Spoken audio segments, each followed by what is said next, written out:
This is your 2020 all-new Hyundai Sonata. Let's go Quirks, Perks, and Irks. There's a lot to go through. Starting with the front end, I think it looks really sharp, really modern. It's lower and wider than the outgoing model. Some people say it's a little too big of a mouth and just looks really peculiar, but I think it looks really, really sharp and adds a nice touch to the vehicle. So, a couple of things. Let's start with the hood. You can see there's a line there and a line there, and it lines up perfectly right there and right there, which frames the logo. So I think it's a nice little attention to detail. Let's talk about the lights. So, yes, everyone has seen these really, really cool LED strips that fade away right up until that little mark there. And turn signals are LED. Actually, everything is LED up front and everything is standard LED. So very nice touch there. And that's what your day runner looks like when the signal is not on. So that's your day runner, and that's your day runner, and those are your regular headlights. So there's a look on that side, turn signal on, that side, turn signal off. So nice air vents down there. You can see right through them. At least I think you can see through them. Anyway, it does go right through, so it is not just fashion, it is function as well. Let's back up, take a quarter look at the car, and you know what? I don't like that thing's there in the background. So, thanks to good old Smart Park, push the button down, and off we go. And just to show that I'm not in the vehicle, in fact, nobody is in the vehicle. All right, so there's that. Okay, the logo is not perfectly straight. Let's get that moved up a little bit. Close enough. Very nice. Figured I'd get the Smart Park stuff out of the way pretty early. So along with that LED light, it's a nice chrome trim that follows the body all the way around. It makes a nice loop, and I'll give you a good side profile of the vehicle, so you can see just how sharp it looks overall. And I think it's a really, really good look. It's a conservative look, almost luxury-esque, but still pretty good for Hyundai. The rims, too much happening. I think it's too much of a design. Sorry, too much of a complicated design. Give me a 5-spoke classic look, and I'm a happy guy. LED turn signals in the side mirrors. This has a surround view camera, so you have cameras underneath each mirror as well. Taking a look around the rear of the Sonata, everybody gets LED taillights. What I don't like is that the taillights are red instead of orange. I think they should have gone for the orange just for a little more visibility. You get that cool light bar across the bottom, looks very, very sharp. An Irk, no dual tailpipes. Sorry, there's a twin tip tailpipe, but there's nothing on the driver's side. And again, my need for symmetry would like to have one there. So I get a little bit of a diffuser right here, and it looks kind of cool and very nice, and it's also functional. Here's a cool quirk. To open the trunk, you push that. I know it's not a button. Usually there's an obvious black button or body colored button somewhere in there, but in this case, you just push the top of the H, and in you go. 453 liters of cargo space in here, so not too bad. And yes, the seats go down, but it's not just a matter of pulling it and it going down automatically. You can see that switch go in the middle of your screen. So basically you pull that releases it, and then you push your seats down manually from the actual seats themselves. Here's an Irk. There is no handle to close the trunk, so you can either get your hands dirty and possibly scratch the paint if you're wearing a wedding ring or a ring on any one of these fingers. What I've noticed that I like to do is kind of use these diffusers here as little kind of handles, and they don't quite fit perfectly, but what you can do is just use that, because it's a plastic piece and it's okay if it gets scratched a little bit as opposed to the paint. So just to show you again, because not everyone's as tall as me, and I'm not tall, so not everyone's as short as me, so sometimes reaching around you may not be able to reach entirely. So what I've done is I've put my stuff in the trunk, walk around here, and then just put my hand on that plastic part, close down, and that's pretty much the end of that. Inside look at the 2020 Sonata, starting with the rear seats. Only the top 3 trims get cup holders in the armrests. That's a bit of a weird move and a bit of an irk for me. Let's close that up. Yes, the seats go down. It's not a full opening you can see with the sedan. It's got that plastic cover there, but you do get some access there. And yes, those side of the seats do go down as well. Your heated seats for the rear passengers on this top trim here are right here, 2 stages. And you get a USB port right there and your 2 vents. There's a quick look up front. Everything's off, and yes, this has the big 10.25 infotainment screen and the 12.3 inch dashboard. So just a quick look inside. Here we go. I'm not a big fan of the color of the seats, but they're very comfortable nonetheless. Let's jump in and get this thing started up. So again, 12.3 inches there, 10.25 inches there. Start, stop button, nicely located, tucked away, out of sight. Nicely done. So cool little graphics as things get started up. Fully digital, very nice. Different trims have different variations. This is the top trim ultimate, so this is the only trim that gets the full digital dash. Other ones have smaller screens, I believe 4.2 inches for the middle two trims, and I think 3.5 for the base model. Let's go through basic information here. This is a little weird for me. A lot of with BMW for having a counterclockwise tachometer, and yeah, that's what it looks like as we rev it up. I don't mind it. Things change, things have to adapt, so it doesn't really bother me all that much, but my 2 cents on that. I'm going to dip down for a sec and go to the drive modes, and there's a cool graphic when you jump into sport mode. It's very electrifying. Where are we? Come on, don't make me look bad. There you go. Cool looking dials, I'll give them that. So let's get out of sport into custom, and little blue flash there, but I really like how it does this. That's my explosion sound.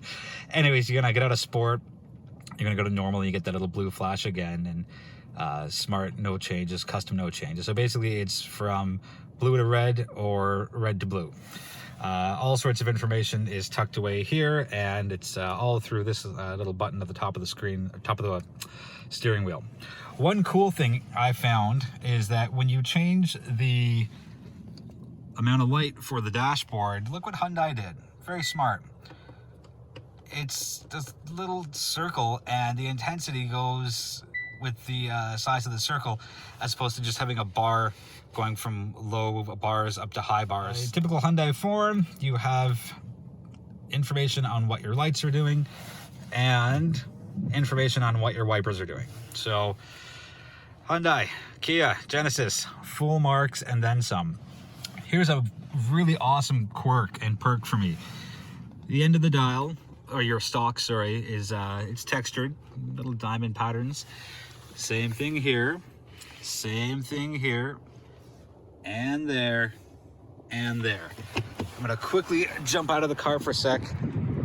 It's on the wheel cap, and I think that is such a cool move. I only noticed that this morning as I got in the car, so almost missed it.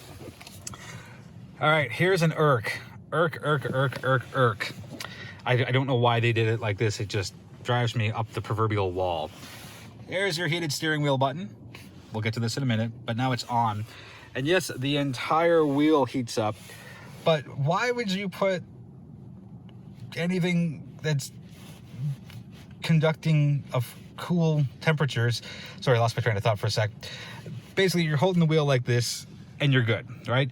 Let's call a spade a spade. Not everyone does the 10 and 2 thing or the 9 and 3 thing. People hold the wheels down here and there, and it's comfortable, it's right there, but you get hot on the outside and cold on the inside, and it's peculiar and weird.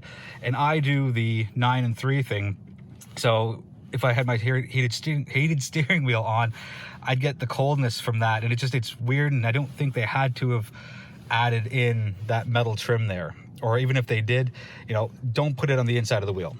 Rant over. Perk. The screen actually bends, and I'll give you a top-down look, and it's really cool how they did that. Just adds a very nice upscale design element to it. And Mazda does this too with their new infotainment system. It's not a perfect rectangle. It angles down that way and it angles up that way. So I thought of Mazda as soon as I saw this. With such a massive infotainment screen, the navigation side is, well, makes reading maps that much easier, and again, very easy to use here. A little swipe left and you get all sorts of stuff from driving info to your map and navigation. Here's what I think is awesome: sounds of nature. So you can get a lively forest as you're driving, calm sea waves. If you're into rain, you want the sounds of an open air cafe? That's cool. Can't really hear much now, but there's a crackling fireplace in the background. And Snowy Village, sound of snow crunching underneath your boots or shoes or whatever you're wearing, or snowshoes. HVAC system could be my new favorite. Mazda's new HVAC is in first place, but this is either a close second or a tie for first. And because it's so simple, all right? 4 across, 3 on each side, and 2 dials. So hooray for symmetry as well as functionality. This gets you your amount of air, that tells you where it's going, and these 2 are your heated and cooled seats. So a bit of a quirk, a little bit of a perk we'll call it as well.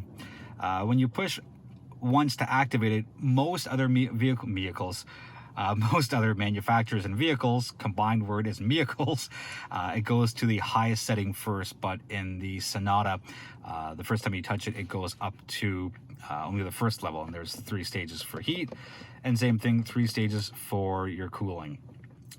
Cooled/ventilated seats.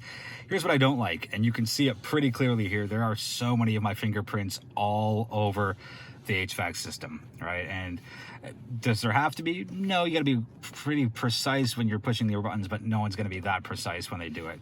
So a bit of a drawback to having such a beautiful and elegant HVAC system is you get the gross fingerprints. And yeah, anyway, so you have 3 different settings for your auto. Some people like the car cool, warm, and hot. So with this, you can definitely pick what you want and set it up like that. All right, top trim only gets wireless charging. There's some power options for you there. Not too bad. Wireless charging works very quickly, very, very efficiently as well. Let me get out of these shadows here. You've seen this before. I don't mind it. I would much rather take this than an ugly stock sticking up, taking away valuable real estate from the center console. I'll just back the camera up a little bit, give you a better look. Park is way off to the left, so there's no chance of hitting it by accident, and if you do, well, the car will stop. So, you know, always take a look down, even though there's only 3 buttons on the right side and park is clearly distance to the left. Just take another look. Again, drawback, it's piano black, so you can see my fingerprints showing up all over the place. Same thing here. It's your parking sensor. That's your different views and your drive modes, auto hold, and that's a smart park activation for when you get out of the car. So again, I'll back up and give you a bit of a better look. Too much piano black for me. It gathers fingerprints, and unless you keep a cloth in the car with you, it can just get real ugly real fast. Cup holders and a cell phone holder. Kind of clever. I don't think you should be holding your cell phone in the front of the car at all, but it's there nonetheless. And nice little design here. Thank you for being not piano black, and I'd rather have this pattern and texture all over as opposed to it being split. Massive panoramic sunroof that come in the top 3 trims, not the base model. I don't think there should be a base model for this. Or I think whatever Hyundai's base model is, I think it's the preferred. I think it's just a waste, and I know why it's there, but we'll get into it in the drive portion. So I'll just show you how much that opens up. Let's get that thing back a little bit. There we go. And the opening's, a little bigger than usual, but definitely lets lots of light into the cabin. Stop that, get some light in the cabin. Premium Bose sound system. There is one of the speakers, one of the 12 speakers. Here's a cool little design continuum. I'm going to show you over, where did I go? Oh, sorry, right there. So that little shape here, that nice little angle, very similar shape to the daytime running lights on the hood. So I don't know if that was intentional or not, Hyundai. Oh, who are we kidding? Of course it was intentional. Everything's intentional with manufacturers. So that's a cool little quirk there, and just how it stops right at the end instead of going all the way around. I think it's a really nice touch. Let's quickly jump over here. I like how this is completely flush with the door, and the fact that it is still a full round piece as opposed to just the single piece of material here and nothing up here. And again, that also matches that shape of the daytime running lights on the hood of the vehicle, and as I just showed you, that little thing beside the gear shifter and here. So very nice. Memory seats right up there, right up top. I like it better than, Mazda does it. Let's open the door. Mazda puts theirs right there, and I'm not really a big fan of that. So there's a good look at the door panel, and just, it's kind of cool. And that looks like it would just nicely drop into that, kind of how the Kia Soul had it, as far as a nice little design perk. Door handles, also pretty interesting because hooray, there's storage in here, but it's really thin. So it's kind of it's thin in here, but the actual part where your hand goes is pretty thick. So I think it's a cool design, very sleek, and just enough to get your fingers in there and close the door. Let's do the drive. 2020 Hyundai Sonata.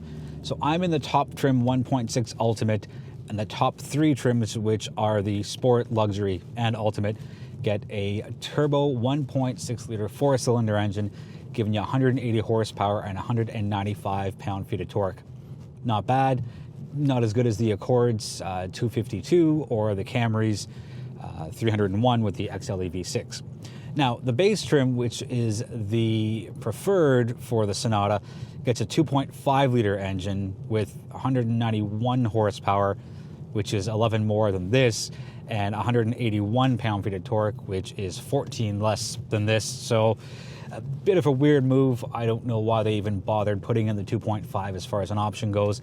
I think everybody should have just got the 1.6 Turbo 4 as far as a power plant goes for the new Sonata. As far as performance goes, the 1.6 Turbo 4 does a really good job, and even though it's only 181 horsepower, less than its 2 main rivals, the Sonata has a pretty hefty amount of jump off the line. And you know, as far as acceleration goes, it's there, it's pretty quick. There's a little bit of turbo lag, but that's to be expected. Cornering, the turns, it hugs the road pretty well. There's a tiny bit of oversteer, not enough for me to make a valid complaint about it. But you know, it's going to be, for me it was there, and it was a little on the evident side. As far as the quietness and noise, vibration, and harshness, I'm impressed, I gotta say. I wouldn't say this drives like a luxury vehicle like an Audi, a BMW, a Mercedes, but for a non-premium brand, the Sonata does very well on the road. It's pretty quiet in here, and that's both on city roads as well as on the highways at higher speeds, and there's lots of good insulation here, so it's a pretty quiet place if you don't have your audio system on. Standard features for the 2020 Sonata include heated steering wheel, heated front seats, remote start, which is a pretty big one. Hyundai's really gone full scale with value here.